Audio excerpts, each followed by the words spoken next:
कर्ता परमात्मा पूर्ण ब्रह्म सर्व सृष्टि रचनहार कबीर परमेश्वर जी, ये हम सभी के जनक हैं। ये हम सभी आत्माओं के पिता हैं, उत्पत्ति करता है। हम परमात्मा की बॉडी से, शरीर से, उनके वचन से बाहर आए हैं। हंस रूप में हम बाहर उत्पन्न हुए, फिर हम काल के साथ यहाँ आ गए गलती से, तो हम यहाँ जीव बन गए। अपने आत्माओं, हंस आत्मा अर्थात आत्मा और जीव में क्या अंतर है? जैसे स्वांगी स्वांग करते हैं और अपनी वेशभूषा पुरुष होते हुए भी स्त्री की पहन करके वो स्त्री जैसे ही लगते हैं, उसको उतार दिया जाता है तो फिर वही के वही रह जाते हैं, ऊपर की ड्रेस निकाल दी जाए। आत्मा के ऊपर ये जीव की ड्रेस लग गई तो ये जीव बन गया। इस जीव के ऊपर फिर बहुत से आवरण और डाल दिए, अन्य इसके ऊपर के और कपड़े पहना दिए।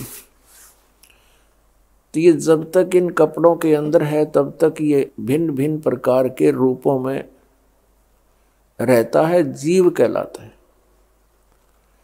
और ये जब सभी इसके ऊपर से ये स्वांग वस्त्र उतर जाते हैं तो फिर ये आत्मा ही रह जाता है। परमात्मा बताते हैं कि मेरे हंसा भाई, हंस रूप था जब तू आया, अपना स्वरूप अब भूल में भूला था जीव कहाया।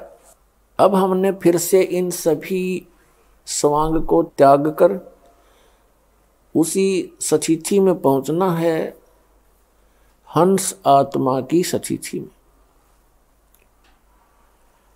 जब तक हम जीव हैं, हमारे अंदर जितने ये आवरण चढ़े हुए हैं, इनके कारण हम अच्छी तरह अपने आप को नहीं समझ पाते।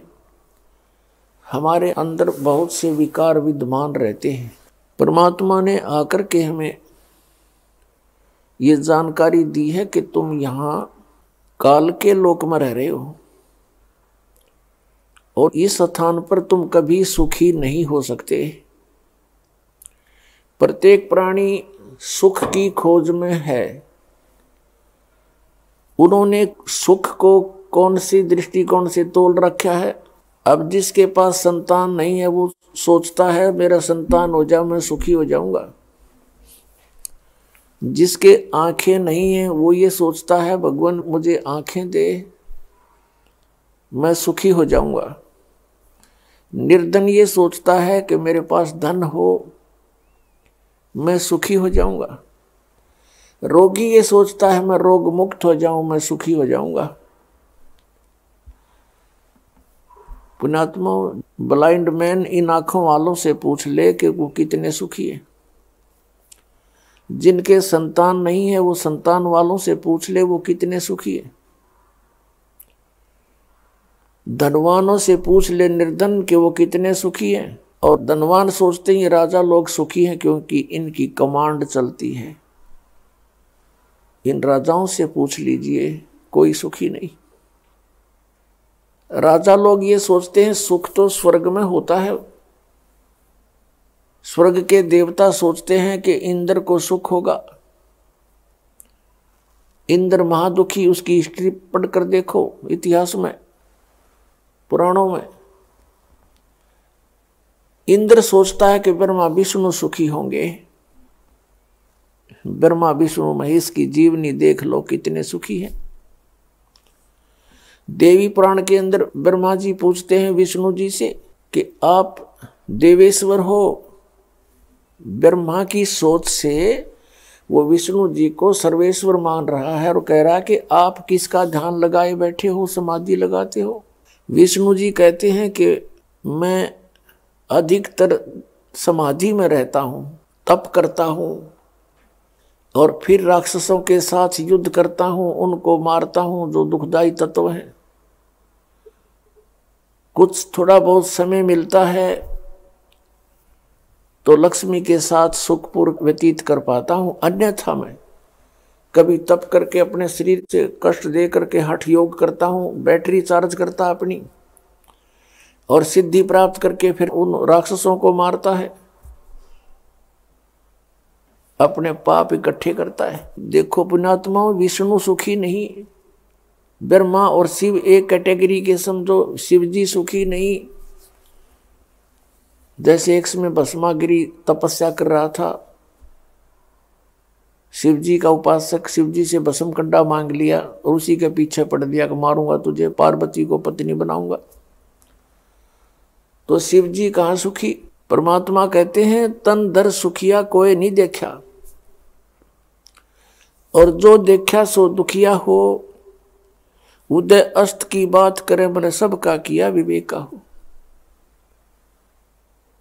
घाटे बाद सब जग दुखिया के गृहस्थी बैरागी हो, और सुखदेव ने दुख के डर से गर्भ से माया त्यागी हो। जंगम दुखिया योगी दुखिया तपस्वी को दुख दूना हो।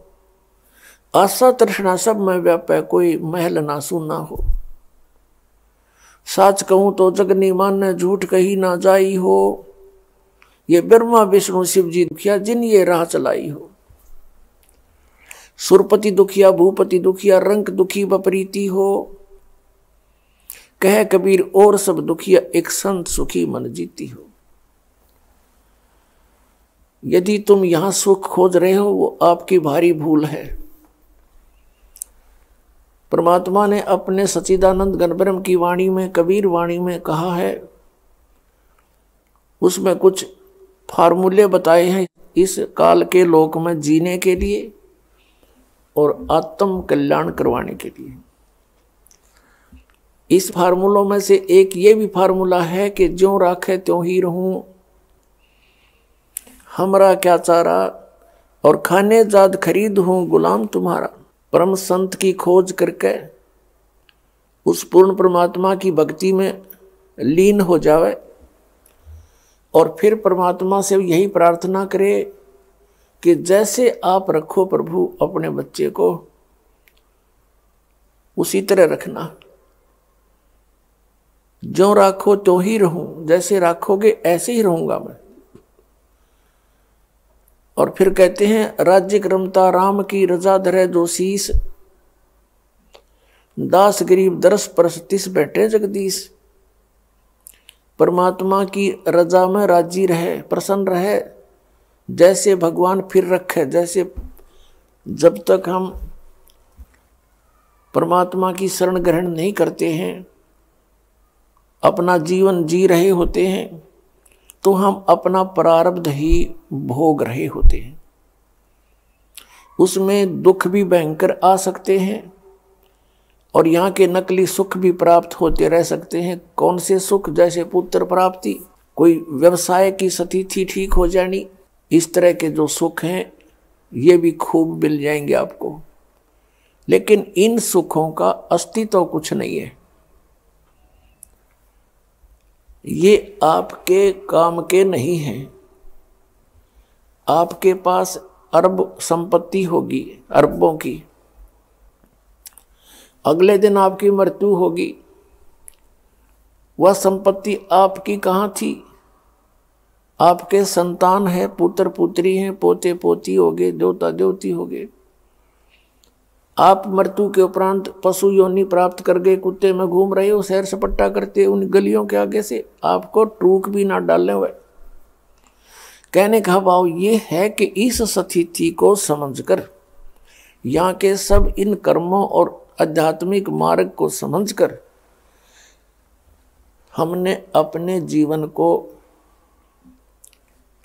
एक सुचारू करना है। जब तक हम परमात्मा की शरण में नहीं है तो दोनों प्रकार के आपके ऊपर वो संस्कार प्रभावी रहेंगे। जब आप परमात्मा की शरण में परम संत के माध्यम से आ जाते हो, फिर आप अपनी मर्जी मत चलाओ। अपने यहाँ दीर्घ रोग लगा हुआ है जन्म और मृत्यु का, और हमने ये रोग कटवाना है। ये भयंकर जो है रोग है आपका, और ये बीमारी सबका लगी हुई है। ये ब्रह्मा विष्णु महेश के भी यही बीमारी है, इनको भी जन्म मृत्यु का रोग है।